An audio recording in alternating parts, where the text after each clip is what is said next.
Hello everyone, welcome back to my YouTube channel and it's me Deepana Limbu. So if you don't subscribe my channel, please do subscribe my channel and मेरो भिडियोलाई अन्तिमसम्म skip नगरी हेरिदिनुस् होला. So today I'm going to Malli for some program, our official program, and अनि आज चाहिँ जान नजानी कतै कतिले इंग्लिश बोल्नु भन्छ कि जान नजानी बोल्देको. सो तपाईहरुले अन्यथा नलिदिनुस् होला. अनि दिस इज माई यो चाहिँ मेरो के भन्ने यसलाई, यो चाहिँ मेरो बेडिङहरु या मेरो लुगाहरु छ. अनि भोलिसम्मको लागि चाहिँ मैले लुगाहरु बोकेको छु. अनि यहाँ भित्र चाहिँ सानो ब्ल्याङ्केट पनि छ हो, किनभने भरे जाडो हुन्छ नि त. मलाई चाहिँ एकदम ग्यास्ट्रिकको प्रब्लम छ, त्यही भएर चाहिँ एकदमै आफ्नो ख्याल चाहिँ आफूले राख्नुपर्छ भने जस्तै मैले पनि ख्याल राखेर यो ब्ल्याङ्केट बोकिरहेको छु. सो गाइस, अब बाटोमा त्यस्तो भ्लग त बनाउनु पाउनु त पाउँछ, तर मलाई फोन हेर्नु चाहिँ पुरै उयो हुन्छ, गाडीमा चाहिँ एलर्जी हुन्छ, मतलब अब भमिट आउला आउला जस्तो हुन्छ. कतिलाई पनि त्यस्तो हुँदो होला हो, अनि मलाई चाहिँ त्यस्तो हुन्छ. सो भरे अन्तिमसम्म बेलुकासम्म हामी पुगेर कहाँ बस्नेछौँ र को हुनेछौँ म सबै तपाईँहरूलाई देखाउनेछु है. त अन्तिमसम्म हेर्दै गर्नुहोस् होला. मेरो ब्लगलाई प्लिज सब्सक्राइब गर्नु चाहिँ नभुल्नुहोस् होला है, इफ न्यू हुनुहुन्छ भने चाहिँ. मेरो चाहिँ होइन मम्मीले हेर्दैछौँ यहाँ माथिबाट.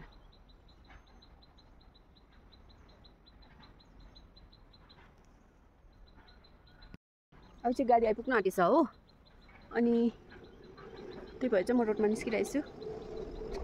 ट्रक आयो कि यत्रो ट्रक, अब कस्तो धुलो चाहिँ उडाउँछ भन्ने कुरा चाहिँ नि के भन्नु अब म, आई क्यान एक्सप्लेन. यस्तो डरलाग्दो धुलो उडाउँछ नि त.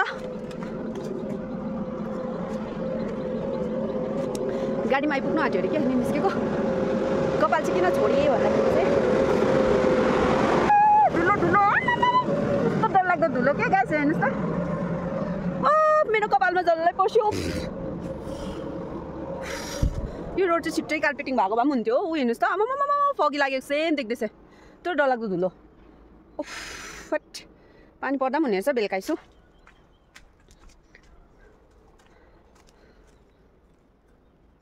म चाहिँ गाडी सुन्नु साथै उलिक उलिक उलिक उलिक हुन्छ पनि कस्तो हुन्छ हौ त्यो गाडीमा चढ्ने अलिक बानी नै छैन कि. तपाईँहरूलाई पनि कस्तो हुन्छ, त्यस्तै हुन्छ होला है. प्रायः गाडीमा चढ्नुको लागि प्रब्लम हुन्छ सबैजनालाई है. अनि आज चाहिँ मम्मी एक्लै हुनुहुन्छ, अनि अब साथी खोज्नुपर्छ.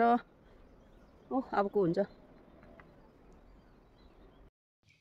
फाइनली म गाडीमा पनि चढिसकेँ, गाडीमा आइसक्यो. अन्त मेरो छेउमा चाहिँ हुनुहुन्छ सेम्पू मिस र अगाडि सन्तोष सरहरू हुनुहुन्छ.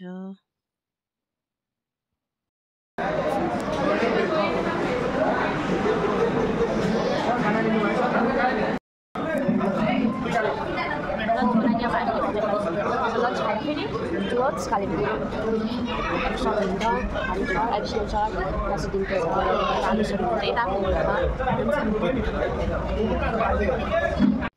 अहिले चाहिँ हामी भर्खर मर्निङको ब्रेकफास्ट गर्दैछौँ. अनि यहाँनिर कतिले चाहिँ भेज कतिले नन भेजहरू खाँदैछौँ है त. अहिले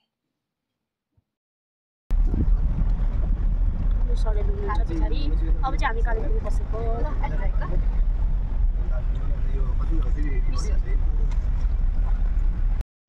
फाइनली चाहिँ हामी डेलो पार्क पुगिसकेको छौँ. अनि यहाँ चाहिँ सेम्पू मिस र म चाहिँ जाँदैछौँ. हामी 2-3 जना छिटो पुगेको थियौँ, अनि हामी चाहिँ जाँदैछौँ. र यो चाहिँ एन्ट्री गेट हो. अनि यहाँदेखि चाहिँ एकदमै पार्कै मात्रै छ यता गाइस. यहाँ चाहिँ हामी बस्ने जग्गा चाहिँ यो हो, के होमस्टे भन्छ नामै बिर्सेँ मैले.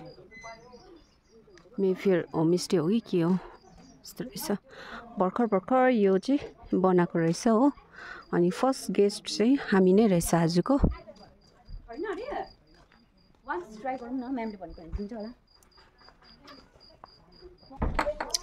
यो चाहिँ यो होमस्टेको चाहिँ भित्रको इन्टिरियर हो. अनि यहाँ तपाईँले देख्न सक्नुहुन्छ एकदमै मजाले डेकोरेट गरेर मजाले बनाएको रहेछ. डिजाइनहरू पनि एकदमै दामी छ. सो आजको भिडियो चाहिँ म यहीँनिर एन्ड गर्छु. So thank you so much.